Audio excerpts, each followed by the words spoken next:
দাও। কি হলো গো মা? দেখ তো বাবু, 5 কদম সয়া বড়ি না দিয়ে কি এটা দিয়ে দিচ্ছে। ইমামি হেলদি এন্ড টেস্টি 5 কদম সয়া বড়ির কথা বলছো? হ্যাঁ হ্যাঁ, এই তো। চল চল চল চল, এতদিন তো অনেক রকমের তন্দুরি খেয়েছিস, কিন্তু সয়া বড়ির কি কখনো তন্দুরি খেয়েছিস? না। খাসনি তো? আজকে আমি বানাবো সয়া বড়ির তন্দুরি। শুনে তো মনে হচ্ছে অন্যরকম হবে, ভালো হবে। সাধারণ হবে, খুব ভালো হবে। চল চল চল চল, যেরকম খাই এতদিন সেরকম খেতে হবে তো? তার থেকে আরো ভালো হবে, আমি তোকে কথা দিলাম। চ্যালেঞ্জ করছো? চ্যালেঞ্জ করলাম। চল তাড়াতাড়ি চল। তন্দুরির জন্য আগে মশলাটা করতে হবে, কারণ তন্দুরির ম্যারিনেটটা তো আগে করতে হবে না। সেই জন্য শিলটাও ধুয়ে নিয়ে চলে এসেছি, প্যানটাও নিয়ে চলে এসেছি। গ্যাসটা জ্বালিয়ে দিই, প্যানটা বসিয়ে মশলাটা গুলা করবো। গ্যাসটা জ্বালিয়ে নিলাম, শিলটা শুকনো আছে, সেই জন্য শুকনো খোলায় আমি জিরেটা ভেজে নেব, দিয়ে শিলে গুঁড়ো করব। এমনি জিরে গুঁড়োও দেওয়া যায়, কিন্তু এই যে গোটা জিরে ভাজাটার গুঁড়ো গন্ধটা খুব সেন্ট খুব ভালো হয়। যে কোনো তরকারিতে কেন, যে কোনো এতে কেন দিলে তার একটা টেস্ট আলাদা হয়। জিরে ভাজা হয়ে গেছে, এবারে আমি শুকনো শিলে এটা গুঁড়ো করে নিচ্ছি। ভাজা জিরের গন্ধটাই হচ্ছে আলাদা, আর যে কোনো তরকারিতে দিলে তার সেন্ট আর তরকারির এটাও স্বাদটাও বদলে দেয়। গুঁড়ো করা হয়ে গেছে, এবারে বাদ বাকি মশলাগুলো বেটে নিচ্ছি। আদা রসুন দুটোকে একসঙ্গে বেটে নিচ্ছি,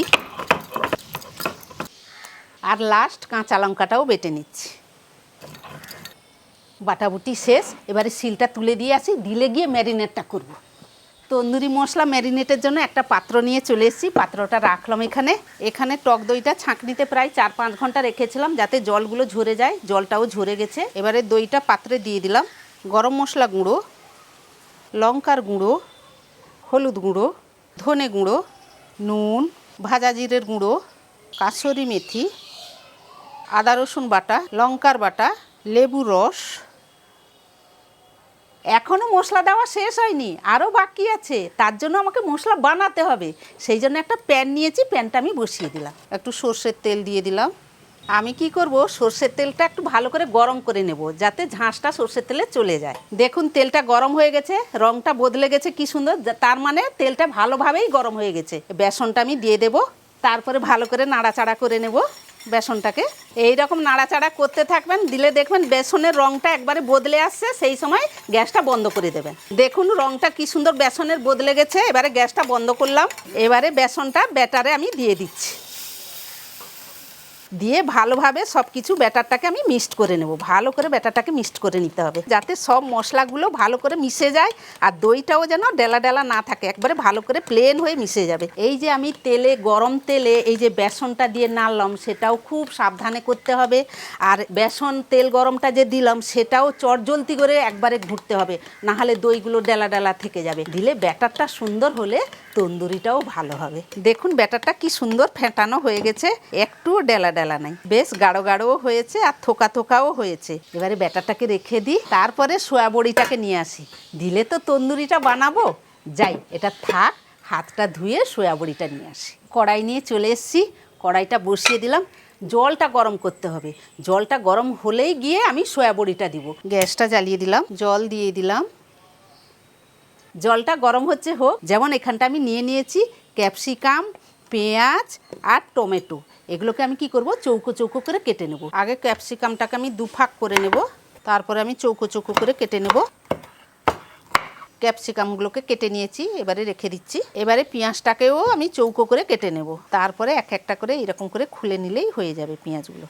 পেঁয়াজটাও চৌকো চৌকো করে কেটে নিয়েছি, এবারে রেখে দেব। টমেটোটাকেও 2 ভাগ করে নিলাম, তারপরেও আবার মাঝে 2 ভাগ করে নিচ্ছি। মাঝের বীজটাকে আমি বের করে নিলাম। এই রকম করে সব টমেটো আমি কেটে নেব। এদিকে জলটাও গরম হয়ে গেছে, দেখে নি। দেখুন জলটা টকবক করে ফুটছে, এবারে দেব Emami healthy and tasty soya বড়ি।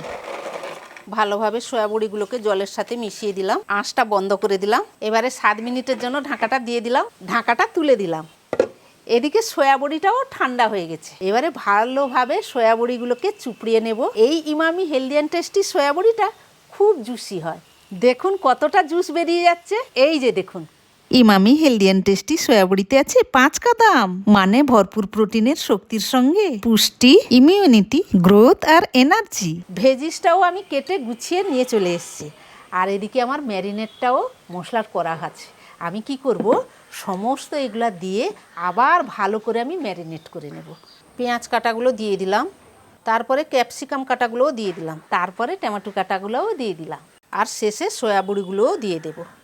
এবারে ভালোভাবে সবগুলোকে মাখিয়ে নেব। মশলাগুলো যেন সয়াবড়ির মধ্যে ভালোভাবে ঢুকে যায়, আর ভেজিসের মধ্যেও সমস্ত মশলা যেন ভালোভাবে ঢুকে যায়। মনে হচ্ছে মুখে একবারে টপাস করে দিয়ে দিই, কিন্তু খাবো না, একবারে হয়ে গেলে খাবো। বাস, মাখানো হয়ে গেছে। এবারে এটাকে আমি রেখে দেব প্রায় 1 ঘন্টার মতো। আর যদি সময় না থাকে আধ ঘন্টা 30 মিনিট রাখলেও হবে। আমি কিন্তু 1 ঘন্টা রেখে দেবো। যাই হাতটা ধুয়ে আসি, এটা 1 ঘন্টা থাক। আমি এখানটা 3টা শিক নিয়েছি, ইংরেজিতে কি বলে জানি না, আমাদের চলতি ভাষায় এটাকে আমরা শিক বলে থাকি বা একটা কাঠি বলে থাকি। এবারে কি করব, এই শিকের মধ্যে সমস্ত একটা একটা করে আমি সাজিয়ে দেব। প্রথমে একটা ক্যাপসিকাম নিয়ে আমি শিকের মধ্যে সাজিয়ে দিচ্ছি। তারপরে 2টো সয়াবড়ি নিয়ে পরপর আমি সাজিয়ে দেব এইরকম করে। তারপরে একটা টমেটো নেব, টমেটোটাকে সাজিয়ে দেব। আবারও সয়াবড়িকে নিয়ে আমি এরকম করে সাজিয়ে দেব। তারপরে 2টো পেঁয়াজ, আবারও 2টো সয়াবড়ি দিয়ে দেব, সাজিয়ে দিচ্ছি। তারপরে আবার ক্যাপসিকাম দেব, আবারও 2টো সয়াবড়ি নিয়ে সাজিয়ে দেব। সয়াবড়ির পরে আবার টমেটো দিয়ে দেব, আবারও 2টো সয়াবড়ি সাজিয়ে দেব। শেষে আবারও 2টো পেঁয়াজ সাজিয়ে দেব। এই রকম করে সুন্দর করে আরও 2টো শিক সাজিয়ে নেব। একটা করে ভেজিস দেব আর 2টো করে সয়াবড়ি দেব। লাস্টে এই পেঁয়াজটা দিয়ে দিলেই হয়ে যাবে। 2টো শিক সাজানো হয়ে গেল, আর একটাই বাকি আছে। বাস, 3টা সাজানো হয়ে গেছে। আমি একটা জালিও নিয়ে চলে এসেছি, জালিটা ওভেনে বসিয়ে দিলাম। এক এক করে আমার তন্দুরি বানানো হয়ে গেছে। আর আমাদের তো আর তন্দুরি চুলা নেই, সেই জন্য আমি ওভেনে করে নিচ্ছি। গ্যাসটা জ্বালিয়ে নিলাম। এবারে এক এক করে এক একটা তন্দুরি শিক নেব। এবারে তন্দুরিগুলোকে ভালো করে সেঁকে নেব। একটু বেশি আঁচে সেঁকতে হবে। এই রকম করে সেঁকে নেব। এই রকম পরপর উলুট পালুট করতে হবে, দিলে সমান চারধার তার গাটা পুড়বে। নাহলে এক ধরনের রাখলে এক সাইড পুড়বে আর এক সাইড ভালো পুড়বে না। এবারে শুকনো হয়ে গেলে একটু ব্রাশে ঘি নিয়ে এবারে তন্দুরিতে আমি চারধার বুলিয়ে দেব, যাতে চারধার ঘিগুলো লাগে। আবারও এটাকে আমি নিয়ে একটু সেঁকে নেব। ভালো করে একটু সেঁকে নেবেন, চারধার এইরকম করে চারধার ঘুরিয়ে ঘুরিয়ে সেঁকবেন। ওপর নিচও করবেন, উলুট পালুটও করবেন, দিলে সমানভাবে আঁশটা ভালোভাবে লাগবে। ভালোভাবে আরও আঁশটা যেন লাগে তন্দুরির গায়ে। আবার এইরকম নিচে এরকম করে নিয়ে নেবেন। তন্দুরিটা ভালোভাবে সেঁকা হয়ে গেছে, এই যে দেখুন, তার চারধার আঁশটাও কি সুন্দর সমানভাবে পুড়েছে, খুব ভালো হয়েছে। আর এইবারে আর 2টো আছে, আমি 2টোকে যেরকম এটা করলাম সেই রকম ধরনের পুড়িয়ে নেব। আবারও একটা তন্দুরি শিক নিলাম, আবারও আমি ভালো করে সেঁকিয়ে নেব। দেখুন কি সুন্দর শুকনো হয়ে এসছে। আবারও আমি ঘি দিয়ে ব্রাশটা আমি করে নিচ্ছি। এইরকম চারধার করে আমি ব্রাশ করে নেব, যাতে চারধার ভালোভাবে ঘিটা লাগে। আবারও আঁচে দিয়ে সেই রকম আবারও আমি সেঁকিয়ে নেব, পুরো চারধার যেন সমানভাবে সেঁকে জিনিসটা হয়ে গেছে। আরও একটা বাকি। এবারে গ্যাসটা আমি বন্ধ করলাম। তন্দুরির সাথে গ্রিন চাটনিটাই ভালো লাগে, তাই না? সেই জন্য আমি এগুলা গুছিয়ে চাটনিটা বানাই। মিক্সিটা এখানে রাখলাম। প্রধান উপকরণ ধনেপাতা, ওটা দিয়ে দিলাম। অল্প একটু জিরে দিয়ে দিলাম, অল্প করে গোটা গোলমরিচও দিয়ে দিলাম, টক দই দিয়ে দিলাম, 3 কোয়া রসুন দিয়ে দিলাম, পরিমাণ মতো নুনও দিয়ে দিলাম, 4টে কাঁচা লঙ্কাও দিয়ে দিলাম, আর শেষে লেবুর রস দিয়ে দিলাম। এবারে ঢাকাটা দিয়ে দিলাম। যাই চাটনিটা বানিয়ে নিয়ে আসি। গ্রিন চাটনি বানানো হয়ে গেছে।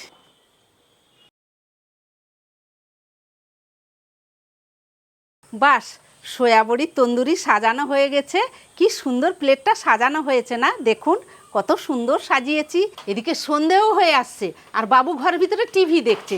এই গরম গরম সয়াবড়ির তন্দুরি পেলে বাবু আনন্দে মজা করে খাবে, তার সঙ্গে আমিও বসে খাবো। বাবু রে, আসছি।